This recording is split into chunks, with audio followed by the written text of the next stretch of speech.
So by putting a meetup out into the ether, into space, people will start showing up to you. Hence, camera, if you need more people in your business, if you would like more people to pay you money, that is this stuff here, the cash. Anybody on the call want more of this? Hands the camera if that would be true for you. Excellent. Perfect. So cash is important. It's something that we want more of. Everything you want is in the hands of other people, including money, or real estate, or sometimes ideas. It's always in the hands or the heads of somebody else. And so the easiest way to get it is to give them what they're looking for. In most cases, there is someone in your area who currently right now is looking for the opportunity to invest with you, to either give you money or give you a property. Hands to the camera if you'd like to know that person, meet that person this week, in the next 30 days. What if you could meet 100 of those people in the next 30 days? Would that be valuable to you? Even a fool could monopolize on 100 people saying, I want to give you my money. You don't even have to have good conversion rates if you've got that many people coming through. Is that something we can all agree on? Hands to the camera if that's true. Awesome. So that's why we're going to be talking about creating a meetup. This is something we'll do in the 30-day challenge. We're not going to do it all in one night, but we are going to do it over a series of time. The first thing you do when you're looking to create a meetup is go online and see what other meetups there are. You may discover you don't have to create a meetup. Right here in Tampa, I looked online. I said, well, there's Tampa Bay RIA, there's Tampa RIA, there's like 6 other RIAs all in the local area. I don't need to create a real estate investment association. Does that make sense? There's already one there. There's like 6 out there. What made more sense for me then was to join the RIAs and start connecting and networking with people who've already done the work. If you find in your market that there is nobody doing the thing that you want to do, say, for example, you're a hairstylist and you're looking for more hair clients, you may want to create a meetup around the concept of modern fashion, modern design, modern hair designs for people to show up and be a part of your group. Now, of course, you'd be offering the opportunity for maybe a free consultation or a discount off of your services. Hands to the camera if you run a real estate business and want more sellers, more active sellers. Anybody? You want to buy more property right now? Yes. So running a meetup that generates leads on the seller side would be based on, pay attention, this is not what normal investors are going to do, by the way. You would be talking about people who are landscaping, people who are doing DIY projects in their house.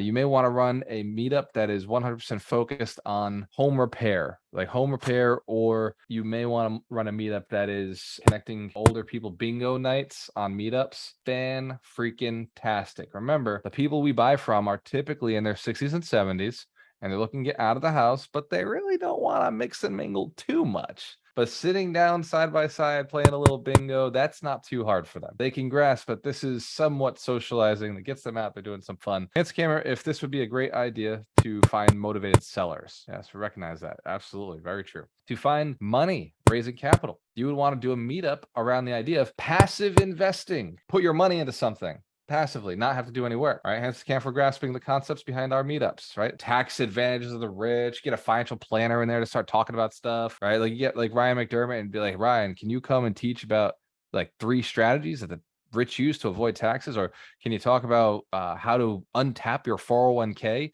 Or maybe come talk about, like you did it tonight, infinite banking system.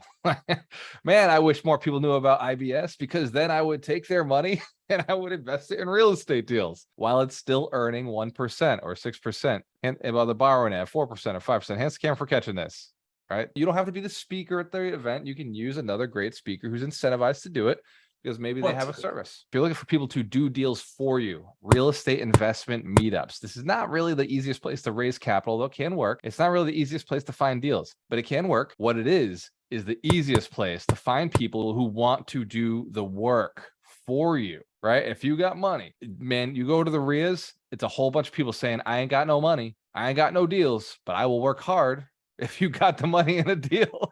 And scam, if you see that in the RIAs, you've been to those real estate investor events and recognize what I'm talking about. Yes. So if you can connect with any one of those 3, combine them all together, that's what the idea behind the meetup is. Now, setting up a meetup, the first time I mentioned this, people said, man, it's too much work. How is that going to help me? It takes about 10 minutes to go on to meetup.com and either find one or create your own. All you need is a cool, snappy title. Hands to camera if you got snappy title ideas. You can think of something right now. Anybody? Drop them in the chat. Let's light it up. Let's come up with some ideas that would be kind of attract your target audience. For Jen's pen, she wants authors, so she created a meetup for speakers.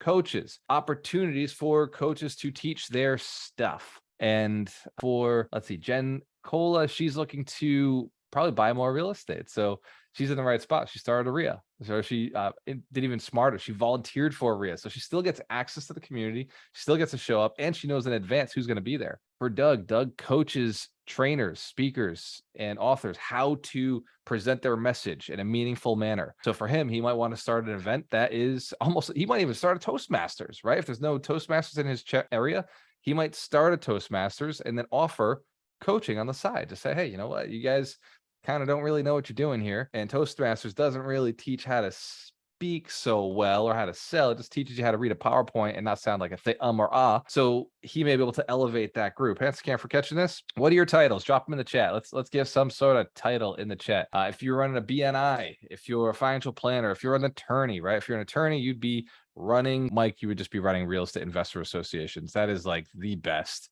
for a closing attorney. Just show up to all the RIAs. For Terry, you generate business, right? So you generate income. So what RIA would be, what event or meetup would be best for you? Business networking, entrepreneurs, goal setting, a place where a bunch of people network that are business owners. You're looking for an answer? I'm looking for an answer. We do tons of networking and meetups around Chamber of Commerce, around BNIs, many other things that all have to do with business building. We also do stuff with Vistage and things like that. I like it. Let's give Dr. Terry Wager a round of applause. So you got your title, snappy title. For me, my snappy title is Buy Real Estate to Cash Flow and Get Rich. I love that title because it's so SEO friendly. If I were to give you another one, it would be Businesses that Thrive in Recession. That's another great title to start a network or a meetup or a group of entrepreneurs. Real estate strategies that work in a recession, recession-proof real estate investing, something along those lines. How to invest in real estate through inflation. Come up with some sort of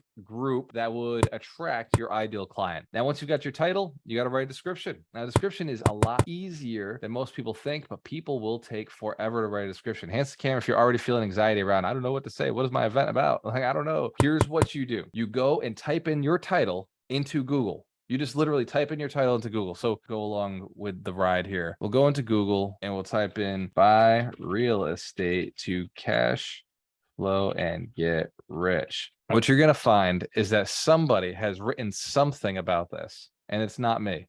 Like, this is somebody else. How to make money in real estate and get rich. There's no quick way to make money, blah, blah. I can literally take this, copy it, and make this exactly what my message is going to be. Does that make sense? That is the description of what we're doing here. And then at the end, we meet up, we get coffee, or we meet up at this place. You just pick a venue. Now, who here has stress thinking about a venue? Never picked a venue before, thinking about it? Anybody? If nobody is putting their hand up, I assume you got a venue in mind. Yes? Hands up if you got a venue in mind. You know a place you could do it. Excellent. I'm going to give you some venue ideas that are free. You don't have to go pay a hotel to have your meetup. Restaurants that also do weddings, or restaurants that have extra spaces upstairs. They run small events. They usually have a space either in the back or on the second floor. Those event rooms are usually empty Monday, Tuesday, Wednesday, and sometimes Thursday. Does that make sense? They don't do anything with that room on the shitty days of the week. The best nights for you to do your meetup are not the nights people are going out to party. It's the shitty days of the week. It's the Monday, the Tuesday, the Wednesday, the Thursday. Those are the best nights for your meetup. And guess what? For anybody who's saying, oh, I don't know if I should run a meetup or I don't want to run a meetup. Yes, you do. You always want to run a meetup. You want to be the person who once a month is the rock star, is the important person in your life, in your world. Where 5 or 10, because Ron and I started this years and years and years ago. 5 people showed up. You know, we were like excited. The 5 people other than us were interested in the same topic we posted on Meetup. It was exciting. You know, obviously years later, we've had hundreds of people show up to our meetups over the years, thousands. And it still excites us every time we do an event and we know we're hosting it. There's like this, yeah, it's a little bit of work. I got to show up. I get dressed. I got to be there. But once I'm there, I'm surrounded by great people, great mindset, and I always make money. Hands can if you like making money. It's kind of how we started this. So you pick your location, you call up the restaurant, and I love restaurants for this one reason. They need your business, especially right now, especially in a recession. They're going to be, people are going to be pulling back. You're going to be able to bring business to a restaurant. They're going to go a little above and beyond. They're going to take good care of you. And if they don't, get a new restaurant. Next step with a meetup is you have to do some keywords. keywords, right? So for like my keywords, I know they're recession-proof industries, they're top 10 recession-proof businesses, best states to survive a recession, recession-proof companies, recession-proof jobs, businesses that thrive in a recession, inflation-proof, recession-proof businesses, and real estate investing, cash flow, rental property, multifamily, passive income. Any one of those would be one of my keywords. You're going to want to type in your keywords so that your meetup gets attention from the right people. Do not type in keywords that are the wrong people, which is very easy to do. Don't do generic keywords. By the way, your keywords should include the city you're working on attracting people in. The more specific you can get, the better you will be. The more people you're going to have flowing to you. The next question I get is, well, my meetup is doing so well. I've got, 10, 15 people showed up. Then the next week, like we have one going on in Boston right now with Ryan and Kim Rodriguez are running it. I think they had 150 to 200 people. When they started, it wasn't that big. There was like 19 people showed up. But now it's been a couple of months going, and now they're getting 150, 250 people, 200 people in the room. And now they're, moving into different, bigger venues. Those are good problems. You start thinking, should I do 2 of these? Maybe I should do 3. Maybe I should do 6. Answer the camera if you could see that scaling this wouldn't be too hard. If it took you 15 minutes to go put one together, you could reasonably do one on a different topic, or you could reasonably do one that's 30 minutes or 45 minutes away, and just get yourself a little triangle or square around your vicinity of your specific meetup groups. It's a lot easier than you think. It's also so easy that people will ignore doing it. Hence, Karen, if this is a valuable session on meetups on how to get one set up, excellent. So in our 30-day challenge, meetups are one of my secret strategies, surrounding yourself with 100 like-minded people. To the degree that you don't do one of these strategies, results may vary. Let's give Michael Shine a big round of applause. He reminded me to say that this week. Love you, Mike. Appreciate you, brother. And before we log off Facebook and we go back into our mentorship program, I wanted to share one thing that I saw today on TikTok that I posted about a year ago when I was speaking live. And it was what the rich do, what the rich purchase and spend their money on. And there are 3 things. The rich never buy what they can lease. They never lease what they can rent, and they never rent what they can borrow. So make sure that as we're going into this recession, you're thinking like the rich. And I'll say that one more time for anybody who didn't catch it. The rich never buy what they can lease. They never lease what they can rent, and never rent what they can borrow. So as you're thinking about spending money as we're going into a recession, just think like the rich. Borrow everything, because at the end of the day, you can't take it with you. And the only thing you do want to own is rental property, because that stuff just keeps going up in value. You can lease it out, you can rent it out, you can let people borrow it. But at the end of the day, the cash flow comes to the person who owns it. Names on deeds. Cheers to your success, your choice. Always work with the best.